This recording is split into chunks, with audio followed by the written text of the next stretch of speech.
Hi guys, it's Mrs. Laceville again, and I'm back reading another chapter of Hatchet by Gary Paulsen. We're going to read chapter 16. Last time, Brian finally was able to catch a fool bird. He learned many important things. So, we're going to find out what happens next. Here we go. And now he stood at the end of the long part of the lake, and it was not the same. It would not be the same again. There had been many first days. First arrow day, when he used thread from his old tattered piece of windbreaker and some pitch from the stump to put slivers of feather on a dry willow shaft and make an arrow that could fly correctly. Not accurately, he never got really good with it, but fly correctly, so that if a rabbit or a fool bird sat in one place long enough, close enough, and he had enough arrows, he could hit it.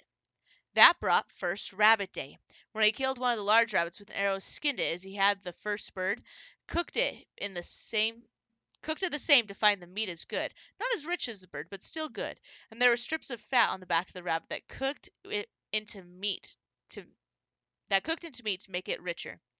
Now he went back and forth between rabbits and fool birds when he could, filling in with fish in the middle. Always hungry. I'm always hungry, but I can do it now. I can get food, and I know I can get food, and it makes me more. I know what I can do. He moved closer to the lake, to a stand of nut brush. There were thick bushes with little stickler pods that held green nuts. Nuts that he thought he might be able to eat, but they weren't ripe yet. He was out for a fool bird, and they liked to hide at the base of the thick part of the nut brush, back in where the stems were close together and provided cover. In the second clump he saw a bird, moved close to it, paused when the head feathers came up, and it made a sound like a cricket, a sign of alarm just before it flew. Then moved closer when the feathers went down, the bird relaxed. He did this 4 times, never looking at the bird directly, moving toward an angle so that it seemed he was moving off to the side.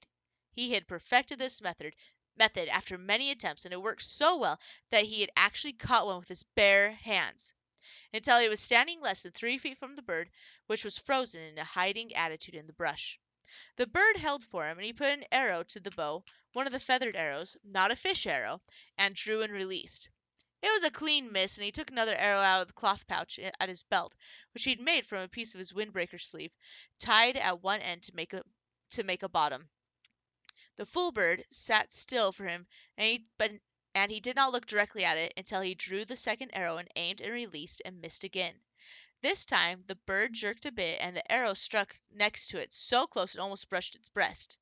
Brian only had 2 more arrows, and he debated moving slowly to change the spear over to his right hand and use that to kill the bird. One more shot, he decided. He would try it again. He slowly brought another arrow out, put it on the string, and aimed and released, and this time saw the flurry of feathers that meant he'd made a hit. The bird had been struck off center and was flopping around wildly. Brian jumped on it and grabbed it and slammed it against the ground once sharply to kill it. Then he stood and retrieved his arrows and made sure they were all right, and went down to the lake to wash the blood off his hands. He kneeled at the water's edge and put the dead bird and his weapons down and dipped his hands to the water. It was very nearly the last act of his life. Later he he would not know why he started to turn, some smell or sound, a tiny brushing sound, but something caught his ear or nose, and he began to turn, and had his head half turned around when he saw a brown wall of fur detach itself from the forest at his back and come down on him like a runaway truck. He just had time to see that it was a moose. He knew them from pictures, but did not know, could not guess how large they were, when it hit him. It was a cow, and she had no horns, but she took him on the left side of the back with her forehead, took him and threw him out into the water, and then came after him to finish the job.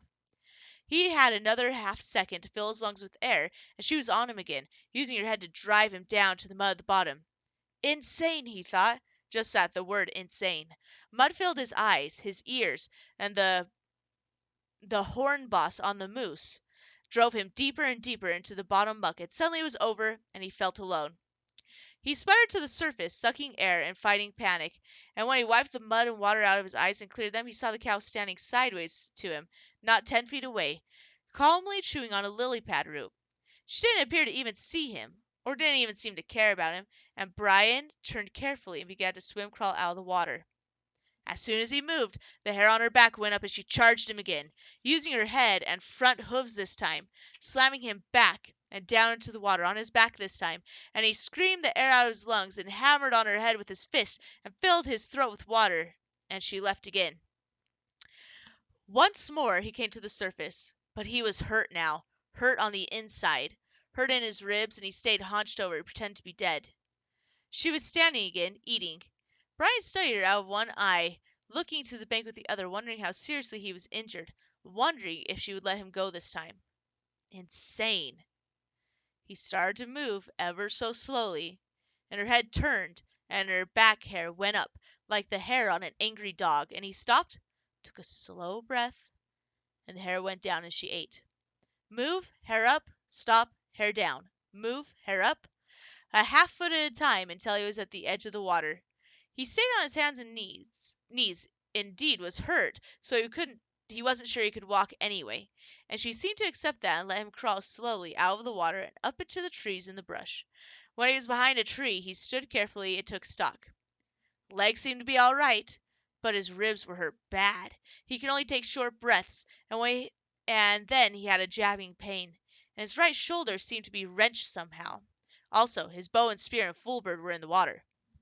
At least he could walk, and he had just about decided to leave everything when the cow moved into the deeper water and left him as quickly as she'd come, walking down along the shoreline in the shallow water, with her long legs making sucking sounds as she pulled them free of the mud.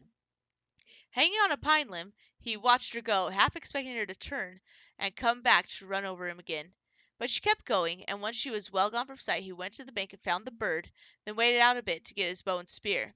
Neither of them were broken, and the arrows, incredibly, were still at his belt, or on his belt in the pouch, although messed up with mud and water. It took him most of an hour to work his way back around the lake. His legs worked well enough, but if he took 2 or 3 fast steps he began to breathe deeply, and the pain in his ribs would stop him and he'd have to lean against a tree until he could slow back down to shallow breathing. She'd done more damage than he originally thought, this insane cow. No sense at all to it, just madness. When he got to the shelter he crawled inside and was grateful that the coals were still glowing, and they had thought of getting wood first thing in the morning to be ready for the day. Grateful that he thought to get enough wood for 2 or 3 days at a time. Grateful he had fish nearby if he needed to eat. Grateful finally, as he dozed off, that he was alive. So insane, he thought, letting sleep cover the pain in his chest. Such an insane attack for no reason, and he fell asleep with his mind trying to make trying to make the moose have reason. The noise awakened him. It was a low sound, a low roaring sound that came from wind. His eyes snapped open, not because it was loud, but because it was new. He had felt wind in his shelter, felt the rain that came with wind, and had heard thunder many times in the past 47 days. But not this noise. Low, almost alive, almost from a throat somehow, the noise. The noise was a roar, a far-off roar, but coming at him, and when he was fully awake he sat up in the darkness, grimacing with pain from his ribs. The pain was different now, a tightened pain, and it seemed less. But the sound, so strange, he thought. A mystery sound, a spirit sound, a bad sound. He took some small wood and got the fire going again, felt some little comfort and cheer from the flames, but also felt that he should get ready. He didn't know how, but he should get ready. The sound was coming for him, just for him, and he had to get ready. The sound wanted him. He found the spear and the bow where they were hanging on the pegs of the shelter wall, and brought his weapons to the bed he'd made of pine boughs. More comfort, but like the cover of the flames, it didn't work with this new threat that he didn't understand yet. Restless threat, he thought, and he stood out of the shelter away from the flames, studied the sky, but it was too dark. The sound meant something to him, something from his memory, something he had read about, something seen on television, something... Oh, he thought, oh no. It was wind. Wind like the sound of a train, with the low-bellied roar of a train. It was a tornado. That was it. The roar of a train meant bad wind. It was coming for him. Oh, he thought, on top of the moose, not this, not this. But it was too late to do anything. In the strange stillness, he looked in the night sky, then turned back into his shelter and was leaning over to go through the door opening when it hit. Later, he would think of it and find that it was just the same as the moose. Just insanity. He was taken in the back by some mad force and driven into the shelter on his face, slammed down into the pine branches of his bed. At the same time, the wind tore at the fire and sprayed red coals and sparks in a cloud around him. Then it backed out, seemed to hesitate momentarily, and returned with a massive roar, a roar that took his ears and his mind and his body. He was whipped against the front wall of the shelter like a rag, felt a ripping pain in his ribs again, then was hammered back down into the sand once more while the wind took the whole wall, his bed, the fire, the tools, all of it, and threw it out into the lake, gone out of sight, gone forever. He felt a burning on his neck and reached up to find red coals there. He brushed those off, found more in his pants, brushed those away, and the wind hit again, heavy gust, tearing gust. He heard trees snapping in the forest around the rock, felt his body slipping out, and clawed at the rocks to hold himself down.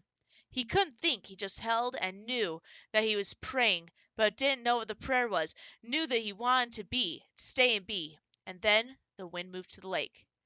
Brian heard a great roaring sucking sounds of water, and opened his eyes to see the lake torn by the wind, the water slamming in great waves of wind in all ways, fought each other, and then rose in a spout of water going up to the night sky in a wet column of light. It was beautiful and terrible at the same time. The tornado tore one more time at the shore on the opposite side of the lake. Brian could hear trees being ripped down, and then it was gone, gone as rapidly as it had come. It left nothing but Brian, in the pitch dark. He could find nothing of where his fire had been, not a spark, nothing of his shelter, tools, or bed. Even the body of the fool bird was gone. I'm back to nothing, he thought, trying to find things in the dark. Back to where I was when I crashed. Hurt, in the dark, just the same.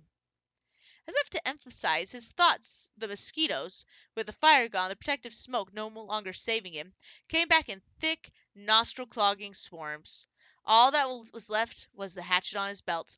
Still there, but now it began to rain. In the downpour he could never find anything dry enough to get a fire going, and at last he pulled his battered body back in under the overhang, where his bed had been, and wrapped his arms around his ribs. Sleep didn't come. Couldn't come with the insects ripping at him, so he lay the rest of the night slapping mosquitoes and chewing with his mind on the day. This morning he'd been fat. Well, almost fat, and happy, sure of everything, with good weapons and food and the sun in his face and things looking good for the future.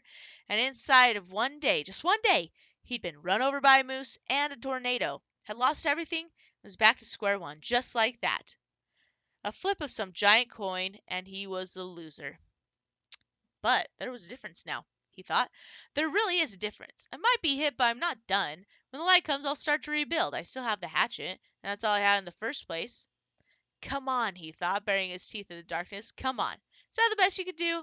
Is that all you can hit me with? A moose and a tornado? Well, he thought, holding his ribs and smiling, then spitting mosquitoes out of his mouth. Well, that won't get the job done. There's a difference now. He'd changed, and he was tough. I'm tough where it counts, tough in the head. In the end, right before dawn, a kind of cold snap came down. Something else new, this cold snap, and the mosquitoes settled back into the damp grass and under the leaves, and he could sleep. Or doze. The last thought he had that morning as he closed his eyes was, I hope the tornado hit the moose. When he awakened, the sun was cooking on the inside of his mouth, and he had dried his tongue to leather. He had fallen into a deeper sleep with his mouth open just at dawn, and it tasted as if he'd been sucking on his foot all night. He rolled out and almost bellowed with pain from his ribs. They had tightened in the night and seemed to pull at his chest as he moved. He slowed his movements and stood slowly, without stretching unduly, and went to the lake for a drink. At the shore he kneeled, carefully and with great gentleness, and drank and rinsed his mouth. To his right he saw that the fish pond was still there, although the willow gate was gone and there were no fish. They'll come back, he thought. As soon as I can make a spear or a bow and get one or two for bait, they'll come back. He turned to look at his shelter, saw that some of the wood for the wall was scattered around the beach, but was still there. Then he saw his bow jammed into a driftwood log, broken, but with the precious string still intact. Not so bad now, not so bad. He looked down the shoreline for other parts of his wall, and that's when he saw it. Out in the lake, on the short part of the L, something curved and yellow was sticking 6 or 8 inches out of the water. It was a bright color, non-earth or natural color, and for a second he couldn't place it. Then he knew it for what it was. It's the tail of the plane, he said it aloud, half expecting to hear somebody answer him. There it was, sticking up out of the water, The tornado must have flipped the plane around somehow when it hit the lake, changed the position of the plane, and raised the tail. Well, he thought, well, just look at that. At the same moment, a cunning thought hit him. He thought of the pilot, still in the plane, and that brought a shiver and a massive sadness that seemed to settle on him like a weight, and he thought that he should say or do something for the pilot. Some words. But he didn't know any of the right words, the religious words. So he went down to the side of the water and looked at the plane and focused his mind, the way he did when he was hunting the fool birds and wanted to concentrate. Focused on the pilot and thought, have rest. Have rest forever. Okay, that's the end of chapter 16. A lot of different things happened. Okay, the plane coming up out of the lake is very, very important. We'll find out in the next chapter. I'll talk to you later.